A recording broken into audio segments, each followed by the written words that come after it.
Assalamualaikum warahmatullahi wabarakatuh. Selamat datang kepada seluruh mahasiswa. Berjumpa kembali dengan saya Wahib Asyahri. Kali ini dalam mata kuliah Pengantar dan Filsafat Ilmu Administrasi Publik. Selamat datang kepada seluruh mahasiswa. Selamat menikmati materi perkuliahan kita pada hari ini dan semoga bisa memahami materi kita dengan baik. Untuk itu mari kita mulai proses perkuliahan kita sekarang. Baik, pada pertemuan ke-7 pada hari ini kita akan membahas tentang teori administrasi publik. Nah, ini lanjutan dari pembahasan tentang teori administrasi publik minggu lalu yang telah kita pelajari. Dalam membahas peran teori dalam studi dan praktik administrasi publik, kita mengambil konsep dari Stephen K. Bailey serta William L. Morrow. Peran teori berbeda-beda antara yang satu dengan yang lain sesuai dengan jenis atau golongan masing-masing teori. Dikutip dari buku Nicholas Henry tahun 1988 halaman 31. Nah, selanjutnya mengatakan bahwa pembahasan peran teori-teori administrasi publik atau negara sebaiknya menyangkut 4 jenis atau golongan teori sebagai berikut. Yang pertama, teori deskriptif, yaitu teori-teori yang mendeskripsikan struktur bertingkat dari berbagai hubungan administrasi publik dengan lingkungannya. Yang kedua, teori normatif, yaitu teori-teori yang berisi nilai-nilai yang menjadi alternatif keputusan yang seharusnya diambil oleh penyelenggara administrasi publik atau praktisi dan apa yang seharusnya dikaji dan dianjurkan kepada para pelaksana kebijakan. Selanjutnya yang ketiga, teori asumtif, yaitu teori yang memberi pemahaman yang benar tentang realitas seorang administrator. Suatu teori yang tidak mengambil suatu asumsi model setan maupun model malaikat birokrat. Selanjutnya yang terakhir, yang keempat, teori instrumen, yaitu teori-teori yang berhubungan dengan peningkatan teknik-teknik manajerial dalam rangka efisiensi dan efektivitas pencapaian tujuan negara. Nah, itu tadi jenis-jenis golongan teori ya yang diambil dari konsepnya Stephen K. Bailey. Karena di sini jelaskan bahwa peran teori berbeda-beda antara yang satu dengan yang lain sesuai dengan jenis atau golongan masing-masing. Kalau deskriptif, teori deskriptif mendeskripsikan tentang struktur bertingkat dari berbagai hubungan administrasi publik dengan lingkungan. Kalau teori normatif berisi nilai-nilai yang menjadi alternatif keputusan yang seharusnya diambil oleh para penyelenggara. Nah, terus yang ketiga, teori asumtif, yaitu teori yang memberi pemahaman yang benar tentang realitas seorang administrator. Dan yang terakhir, yang keempat, teori instrumen, teori yang berhubungan dengan peningkatan teknik-teknik manajerial dalam rangka efisiensi dan efektivitas. Kita membahas pertama teori deskriptif dan preskriptif. Teori deskriptif dalam administrasi publik menyoroti aspek tatanan struktural internal organisasi publik. Jadi saya ulangi, teori deskriptif dalam administrasi publik menyoroti aspek tatanan struktural internal organisasi publik seperti pembagian kerja, hierarkis otoritas, uraian tugas, rentang kendali, jumlah pegawai, prosedur kerja, dan sebagainya. Menurut Stephen K. Bailey, sasaran teori administrasi publik adalah untuk menggambarkan bersama-sama tentang pengetahuan umat manusia dan proposisi-proposisi yang telah teruji dari ilmu pengetahuan sosial dan perilaku serta penerapannya bagi penyempurnaan tugas-tugas dalam proses pemerintahan guna mencapai tujuan-tujuan yang sah secara politik seperti yang diamanatkan oleh konstitusi. Menurutnya, peran teori dalam studi administrasi negara yaitu untuk memahami peran teori deskriptif dan untuk menyempurnakan apa-apa yang dikerjakan dalam kegiatan administrasi. Menurut Morrow, peran kedua ini masuk dalam kategori teori preskriptif. Bailey menyatakan bahwa dalam rangka menyempurnakan tugas-tugas para administrator dapat diterapkan riset dan teori-teori dari disiplin yang lain.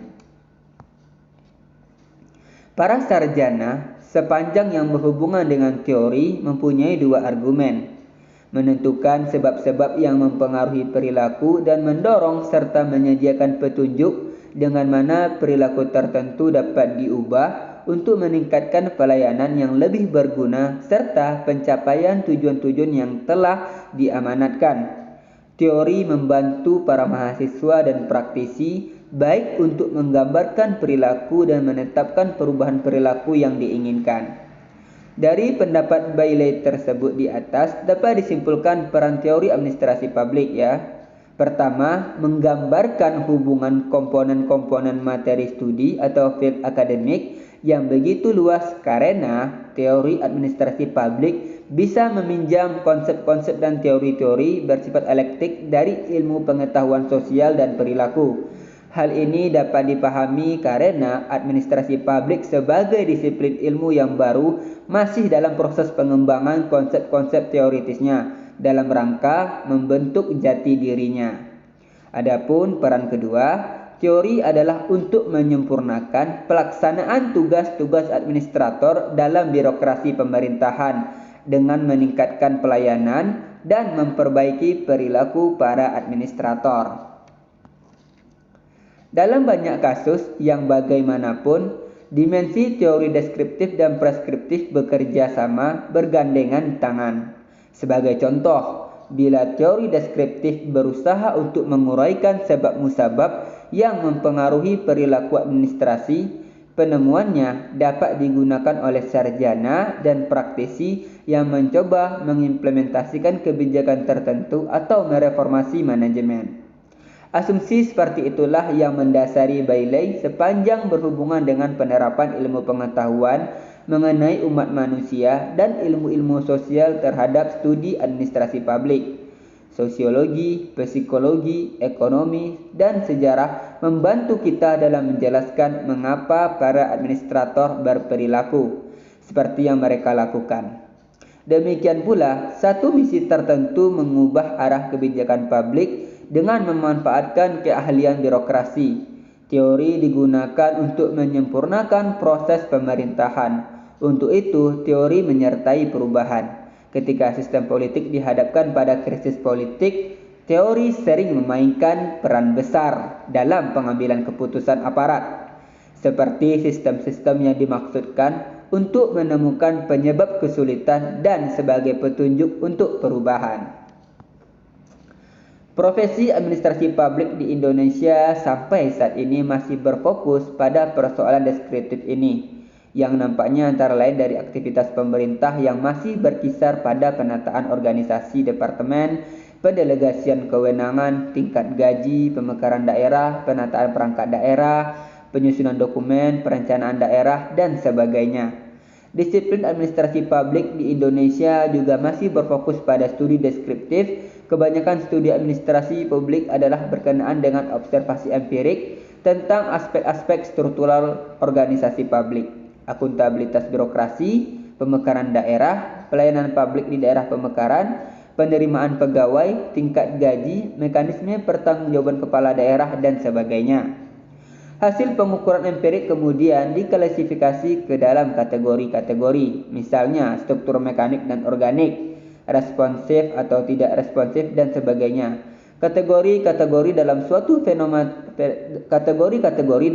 fenomena tertentu dicoba dihubungkan atau dicari asosiasinya dengan kategori-kategori pada fenomena lainnya. Nah, misalnya struktur dengan akuntabilitas, gaji dengan disiplin, fasilitas jabatan dengan responsivitas, dan sebagainya. Lahirlah model-model atau kerangka kerja atau tipologi.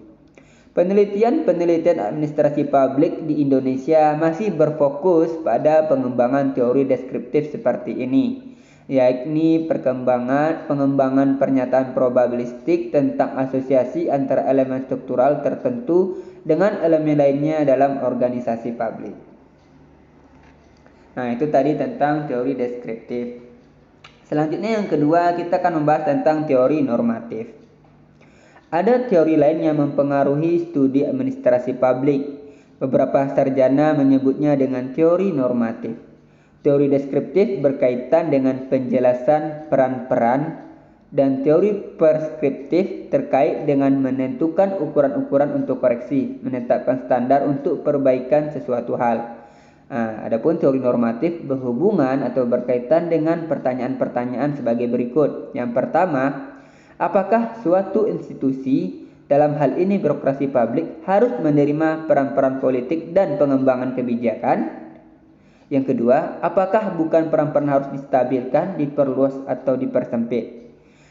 Ketika pertanyaan ini diterapkan kepada studi administrasi publik, ini tidak sulit untuk melihat bagaimana pertanyaan-pertanyaan ini mempengaruhi kemampuan agen-agen administrasi guna menyikapi adanya misi yang berubah. Perlukah birokrasi publik mengasumsikan peran aktivis masyarakat mengubah arah kebijakan publik? Perlukah meningkatkan kampanye untuk melindungi minat konsumen dan mereka yang telah berumur tua? Perlukah administrator memperkenalkan rencana menyeluruh untuk pemeliharaan dan konservasi hutan belantara dan sumber alam? Apakah sebaiknya birokrasi publik melobi pihak-pihak terkait untuk menjalankan kebijakan guna memecahkan krisis energi, atau menghindari perbedaan di semua peran untuk menghormati hak istimewa eksekutif terpilih dan badan pembuat undang-undang? Ini adalah pertanyaan dari teori berdasarkan norma, teori normatif. Dalam hal ini kita dapat melihat bahwa dengan teori normatif membantu administrasi publik untuk menetapkan tugas pokok dan fungsinya atau tupoksinya. Teori normatif berfokus pada apa yang harus dilakukan oleh para praktisi dan yang harus dipelajari oleh para teoritis administrasi publik. Teori normatif berbasis pada sebab-sebab dari suatu outcome yang menyebabkan suatu outcome, bukan sekedar apa yang berkorelasi dengan outcome tersebut. Peneliti mengembangkan hipotesis kausalitas atau hubungan sebab akibat, mengujinya pada situasi-situasi atau kondisi-kondisi lingkungan yang berbeda, guna memastikan adanya hukum kausalitas atau hubungan sebab akibat di antara fenomena yang diobservasi. Teori normatif berfokus pada pemahaman tentang perilaku apa yang mengarah pada hasil apa dan mengapa, serta bagaimana hasil-hasil tersebut dapat berbeda pada lingkungan yang berbeda. Bertolak dari pemahaman tentang kausalitas, hubungan sebab akibat tersebut, maka teori normatif mencoba mengembangkan tindakan-tindakan yang seharusnya dilakukan oleh para administrator atau manajer dan peneliti administrasi publik agar dapat mencapai hasil yang diperlukan. Di Indonesia, teori normatif mulai diterapkan secara lebih nyata dalam satu dekade terakhir. Penggunaan teknik statistika, pet analisis, dan SEM untuk menguji pernyataan-pernyataan hipotesis kausal mulai populer di kalangan peneliti dalam 10 tahun terakhir. Hasil-hasil penelitian seperti ini telah banyak direkomendasikan kepada pemerintah, dan pemerintah merespon dengan mengembangkan standar-standar prosedural, standar struktural, standar perilaku, dan standar etis dalam pelaksanaan pemerintahan. Pemerintahan Gus Dur mempelopori peningkatan tunjangan jabatan struktural sebagai instrumen untuk memberantas korupsi. Pemerintahan Yudhoyono menerbitkan peraturan pemerintah tentang kedudukan keuangan anggota DPR untuk memperbaiki kinerja legislatif. Dan terakhir ini, merehabilitasi gedung DPR menurut hitungan standar luas ruangan dan fasilitas untuk mendorong kinerja legislatif. Juga, pengisian perangkat struktural kementerian yakni posisi wakil menteri dari unsur pejabat karir sebagai instrumen struktural untuk memperbaiki kinerja kabinet. Itu dari tentang teori normatif. Selanjutnya teori asumtif. Teori asumtif berhubungan dengan peningkatan kualitas praktik-praktik administrasi dengan menerima kelaziman orang, dalam kurung laki-laki, dalam interaksinya dengan lembaga-lembaga politik dan untuk memahami mengapa ia berkelakuan seperti yang ia kerjakan di dalam setting birokrasi. Di sini asumsinya adalah administrasi publik belum bisa diuraikan secara cukup atau sebenarnya perannya dibatasi oleh realitas atau kenyataan. Hal ini disebabkan pengetahuan yang kita miliki tentang orang-orang dan bagaimana hubungan mereka dengan lingkungan lembaganya masih kurang lengkap. Disinilah letak perhatian Bailey berkaitan dengan pengetahuan tentang umat manusia dan proposisi-proposisi yang telah teruji dari ilmu sosial dan ilmu perilaku dapat dipakai oleh administrasi publik. Pada proses ini, ahli-ahli teori administrasi dalam proses ini ahli-ahli teori administrasi publik dapat membantu. Selanjutnya teori instrumental. Akhirnya, beberapa sarjana berkaitan dengan teori mereka sendiri dalam menetapkan penyempurnaan teknik-teknik administrasi manajemen. Teori instrumental barangkali sebagai penutup aliran klasik administrasi misi utama administrasi publik, yaitu menetapkan nilai-nilai yang diterapkan di dalam sistem politik. Bagaimanapun yang dimaksudkan bukan seperti tersebut di atas karena ia menyediakan alat operasi yang memiliki sifat-sifat dasar perusahaan. Dalam literatur klasik ini merusak kurang relevan dengan tugas-tugas administrasi pada tahun 1970-an yang lalu. Sebaliknya, sebelum teori normatif efektif dan memberikan petunjuk secara garis besar yang realistik, teknik-teknik yang mengantarkan harus tersedia untuk menjadikannya kenyataan. Berhubungan dengan bagaimana dan kapan untuk mengimplementasikan program-program pertumbuhan merupakan bagian langsung untuk menyatakan kebutuhan dari program-program itu sendiri. Teori asumtif, apalagi teori instrumental, tentu dapat diterapkan untuk mengobservasi dan memperbaiki administrasi publik di Indonesia saat ini. Namun demikian, dinamika profesi administrasi publik di Indonesia belum menampakkan banyak realitas yang memerlukan penjelasan-penjelasan teori-teori asumtif dan instrumental. Metode-metode manajemen publik baru yang dikembangkan di negara-negara maju dengan tujuan untuk mengefektifkan dan mengefisiensikan tujuan-tujuan publik belum tepat diterapkan di Indonesia.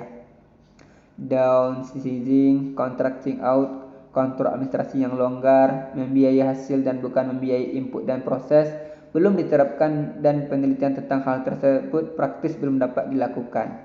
Karena itu, bidang kepedulian mendasar dari teori administrasi publik di Indonesia masih sekitar pada struktur-struktur administrasi publik, proses-proses perilaku administratif birokratif, dan interaksi antar organisasi publik. Nah, itulah materi kita mengenai tentang teori-teori di administrasi publik yang dikemukakan oleh Bailey.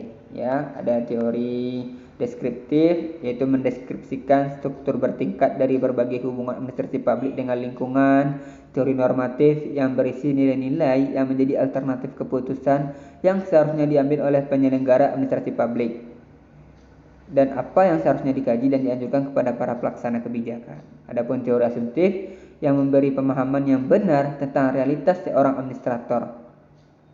Dan yang terakhir, teori instrumen yang berhubungan dengan peningkatan teknik-teknik manajerial dalam rangka efisiensi dan efektivitas untuk pencapaian tujuan negara. Baik, demikianlah materi kita pada hari ini mengenai tentang teori administrasi publik untuk jilid kedua.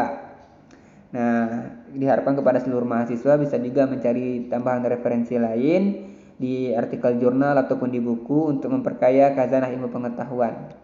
Baik, saya Wahib Asy'ari. Jika terdapat kesalahan dalam pengucapan dan juga kesalahan dalam penyampaian materi, saya mohon maaf.